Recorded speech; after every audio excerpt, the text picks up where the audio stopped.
Good morning students. Class 12th की chemistry में आज हम लोग सेकेंड चैप्टर सॉल्यूशन यानी विलयन के बारे में देखेंगे। इसमें हम लोग लेंगे टॉपिक सॉल्युबिलिटी ऑफ गैसेस यानी गैसों की विलेयता के बारे में अध्ययन करेंगे। तो दोस्तों, जैसा कि हम सभी जानते हैं कि गैसें जो है वो एक दूसरे में पूर्णतः मिश्रणीय होती है, और ये भी हम लोग जानते हैं कि गैस जो है द्रव और ठोस दोनों में ही घुलनशील होती है। जैसे आप आगे पढ़े होंगे कि गैस जो है द्रव में भी घुल सकती है, जिसका एग्जाम्पल जैसे सोडा वाटर आप ले लीजिए। उसमें क्या होता है कि जल में CO2 गैस जो है वो अत्यधिक दाब पर घुला हुआ रहता है। उसके अलावे आपको देखिए, नदी, झील, तालाब या जल जो हम लोग पीते हैं उसमें भी क्या रहता है, हाइड्रोजन और ऑक्सीजन गैस का मिश्रण रहता है। इसके अलावे हम लोग देखेंगे कि ठोस में भी गैस जो है वो घुलता है। उसका भी उदाहरण आप देखे होंगे, जैसे पैलेडियम धातु में आपको बताया गया होगा कि हाइड्रोजन गैस जो है वो क्या है, घुलता है। तो हम लोग देखेंगे कि गैस की विलेयता क्या है। तो सबसे पहले हम लोग देखते हैं द्रव में गैस की विलेयता। क्या देखते हैं? द्रव में गैस की विलेयता। उसके बाद देखेंगे ठोस में द्रव की विलेयता, और फिर द्रव में द्रव की विलेयता। तो पहला हम लोग लेते हैं द्रव में, पहला टॉपिक लेते हैं द्रव में गैस की विलेयता यानी कि solubility of gases in liquid. अब देखिए, द्रव में गैस की विलेयता जो है वो 3 बातों पर निर्भर करती है। पहला जो है वो आप नोट कर लीजिएगा, यहाँ पर हम लोग लिख लेते हैं कि किसी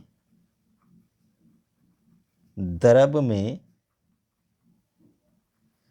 गैस की विलेयता निम्नलिखित 3 कारकों पर निर्भर करती है। पहला है गैस और द्रव का प्रकृति क्या है। दूसरा है टेम्परेचर यानी ताप, और तीसरा है प्रेशर यानी कि दाब।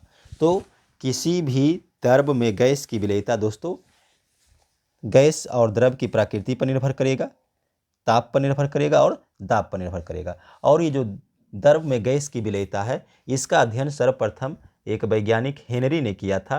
तो इसीलिए हम लोग उसको हेनरी के नियम से जानेंगे। ठीक है, तो नेक्स्ट टॉपिक जो है बहुत ही इंपॉर्टेंट है दोस्तों, ये एग्जाम में बहुत बार पूछा जा चुका है क्वेश्चन। तो इसको आप लोग नोट कर लीजिएगा कॉपी पे, हेनरी का नियम। ठीक है, किसके लिए दिया हुआ है? द्रव में गैस की विलेयता के लिए। तो द्रव में गैस की विलेयता के लिए हेनरी ने सर्वप्रथम अध्ययन किया, और उसी से एक नियम क्या बना, हेनरी का नियम। अब देखिए हेनरी का नियम क्या कहता है। हेनरी का नियम कहता है, नोट करते जाइएगा कॉपी पर, इस नियम के अनुसार नियत ताप पर, किसी दिए गए ताप पर यानी नियत ताप पर किसी विलायक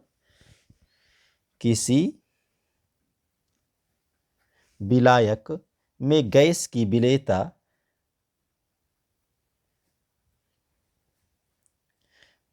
की विलेयता गैस के आंशिक दाब का समानुपाती होता है। तो ये आपका हेनरी का नियम क्या कहता है, किसी दिए गए ताप पर किसी विलायक में, विलायक आपका क्या है, विलायक आपका द्रव है, तो किसी विलायक में गैस की विलेयता गैस के आंशिक दाब का समानुपाती होता है। यानी अगर इसको हम गणितीय रूप में लिखें तो हम इसको ऐसे लिख सकते हैं, अर्थात किसी गैस की विलेयता को यस मान ले तो ये किसका समानुपाती होता है, ये आंशिक दाब का समानुपाती होता है। इसको हम पी लिख सकते हैं। और अगर इसको हम आगे बढ़ाएंगे तो यस समानुपाती को हटाएंगे तो एक कांस्टेंट पड़ेगा, और उस कांस्टेंट को हम लोग लिखेंगे बराबर, और ये कांस्टेंट के देते हैं एच और पी। तो यहाँ देखिए हम लिख लेंगे कि यहाँ यस जो है वो क्या है, गैस की विलेयता है, गैस की विलेयता है, तथा पी जो है वो क्या है, वो आपका आंशिक दाब है। और के एच जो है, के एच वो हेनरी नियतांक है। तो ये आपका हेनरी का नियम हो गया। हेनरी के नियम को हम दूसरे रूप में भी व्यक्त कर सकते हैं, मोल प्रभाज के रूप में भी हम व्यक्त कर सकते हैं। तो दूसरा जो रूप है हेनरी के नियम को, उसको हम लोग देखते हैं। हेनरी के नियम को निम्न प्रकार भी व्यक्त किया जा सकता है।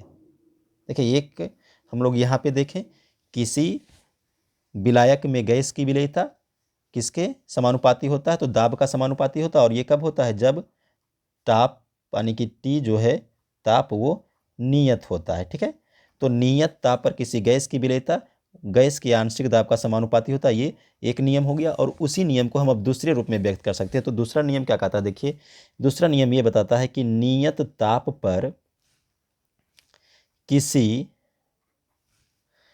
विलयन में गैस का मोल अंश, किसी विलयन में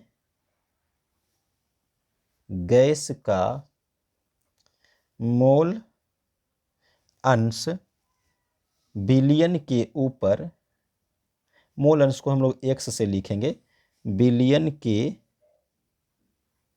ऊपर गैस के दाब का समानुपाती होता है,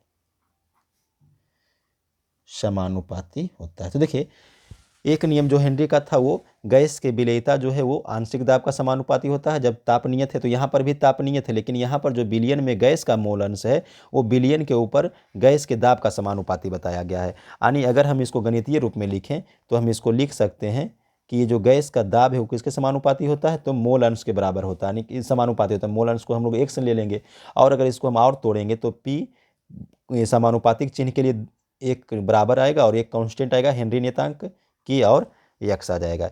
इसको हम लोग समीकरण 1 मान लेते हैं। और यहाँ पर हम लोग लिख सकते हैं, इसे ऊपर में भी देखिए, यहाँ पर भी लिखा हुआ है KH क्या है? तो KH जो है आपका वो हेनरी नियतांक है। तो अगर यहाँ से हम लोग हेनरी नियतांक का मान निकालें तो ये निकल जाएगा KH = P/x, यानी कि विलयन में गैस के ऊपर दाब और मोल अंश का अनुपात हमेशा एक कांस्टेंट मिलेगा, और उसी कांस्टेंट को हम लोग क्या बोलेंगे? हेनरी नियतांक बोलेंगे।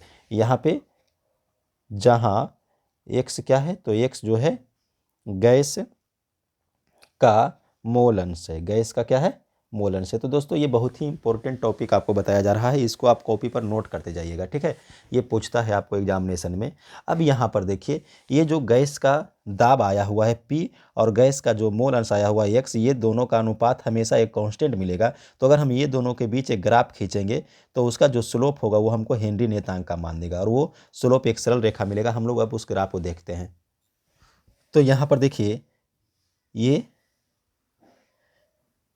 दो एक्सिस लेते हैं, x एक्सिस और y एक्सिस। ये मूल बिंदु 0 है। इधर मान लीजिए कि गैस का मोल अंश बढ़ रहा है x, और इधर जो है प्रेशर बढ़ रहा है P। अब जैसे जैसे हम गैस के मोल अंश को बढ़ाएंगे, ये रीडिंग ले लेते हैं, जैसे जैसे गैस के मोल अंश को बढ़ाएंगे वैसे वैसे जो है आपका P भी यानी प्रेशर भी बढ़ेगा, और ये हमेशा एक सरल रेखा मिलेगा। तो ये जो स्लोप हम देख रहे हैं, यानी इसको अगर हम यहाँ से एक लंब डाल दें और ये एंगल को थीटा मान लें, और ये मान लें कोई बिंदु मान लेते हैं यम और यन यहाँ पे, तो ये जो यम और यन लंब है और ये आपका आधार है। तो हम यहाँ पर लिख सकते हैं कि यदि गैस के दाब P तथा मोल अंश x के बीच ग्राफ खींचें तो ग्राफ सरल रेखा होती है। और इस ग्राफ में ये जो tan थीटा हम लोग लेंगे, यानी कि स्लोप जो लेंगे, ढाल लेंगे, वो हमको KH का मान देगा। और ये KH tan थीटा = लंब देखिए यम से यन है और आधार O से यन है। तो यम से यन वाला पार्ट को हम P लिख सकते हैं, और यहाँ से इसको x लिख सकते हैं। तो ये जो p/x आया वो किसके बराबर होता है, तो वो यहाँ पर देखिए kh के बराबर होता है। तो ये जो हम लोग स्लोप निकालते हैं वही स्लोप हमको किसका मान देता है, तो हेनरी कांस्टेंट का मान देता है। और ये जो हेनरी कांस्टेंट kh होता है इसका मान अलग अलग गैसों के लिए अलग अलग होता है, यानी कि kh का इसको नोट कर लीजिएगा, kh का मान विभिन्न गैसों के लिए भिन्न भिन्न होता है। ठीक है, जिस गैस के लिए kh का मान जितना अधिक रहेगा उस गैस का विलेयता उतना ही कम रहेगा। ठीक है, तो इसको भी हम लोग नोट कर सकते हैं, जिस गैस के लिए kh हेनरी कांस्टेंट है का मान अधिक होता है उस गैस की विलेयता कम होती है। सभी पॉइंट को याद करते जाइएगा दोस्तों। अगला पॉइंट लिख लीजिएगा, ताप बढ़ाने पर हेनरी कांस्टेंट जो kh है उसका मान बढ़ता है, फलस्वरूप गैस की विलेयता क्या हो जाएगी, देखिए kh बढ़ेगा, kh अधिक होगा तो गैस का विलेयता कम हो जाएगा, तो गैस की विलेयता कम हो जाती है। तो याद रखिएगा कि जब भी टेम्परेचर बढ़ेगा तो गैस का विलेयता क्या हो जाएगा, कम हो जाएगा। अब इसमें देखिएगा कि ताप बढ़ने पर kh का मान बढ़ता है और गैस की विलेयता कम हो जाती है, लेकिन अगर हमको हेनरी का नियम देखना है तो हेनरी का नियम का शर्त क्या हो जाएगा, हेनरी के नियम तभी लागू होता है जब, ये हेनरी के नियम का कंडीशन देखिए हो गया, हेनरी का नियम तभी लागू होगा, जैसे पहला हम लोग देख रहे थे कि हेनरी का नियम का दो हम लोग देखे थे। एक में क्या था कि गैस का विलेयता नियत ताप पर गैस का विलेयता गैस की आंशिक दाब का समानुपाती होता है, और दूसरा देखे थे कि नियत ताप पर गैस का मोल अंश दाब का समानुपाती होता है। तो दोनों में ताप जो है वो नियत रहेगा। तो इसका मतलब है कि ये तभी लागू होगा जब तापमान क्या रहेगा, नियत बना रहेगा, तापमान नियत बना रहे। तो ये एक हो गया। दूसरा पॉइंट क्या रहेगा कि गैस विलायक में पूर्णतः विलेय हो, गैस क्या हो, विलायक में पूर्णतः विलेय ना हो, पूर्णतः विलेय ना हो, ये हो गया। और तीसरा पॉइंट, लास्ट पॉइंट इसका है कंडीशन हेनरी के नियम के लिए कि गैस जो है विलायक के साथ कोई भी रासायनिक प्रतिक्रिया नहीं करता हो, गैस विलायक के साथ कोई भी रासायनिक प्रतिक्रिया या भी क्रिया भी आप इसको लिख सकते हैं, प्रतिक्रिया नहीं करता। तो ये हेनरी के नियम का कंडीशन हो गया। सभी को आप जो है दोस्तों नोट कर लीजिएगा कॉपी पर। अब इसके बाद हम लोग देखेंगे हेनरी का नियम का कुछ अनुप्रयोग है, उसको हम लोग देख लेते हैं। ये भी 2 नंबर में आपसे पूछा जाएगा। अब हम लोग लिखेंगे हेनरी के नियम का अनुप्रयोग। तो इसका पहला अनुप्रयोग है, देखिए, सोडा वाटर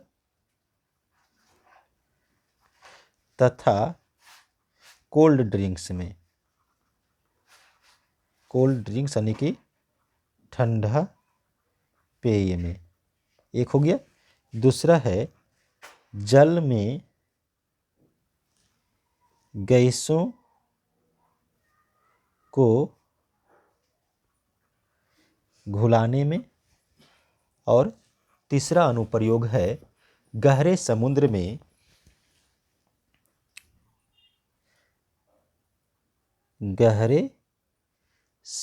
में गोता लगाने वाले जब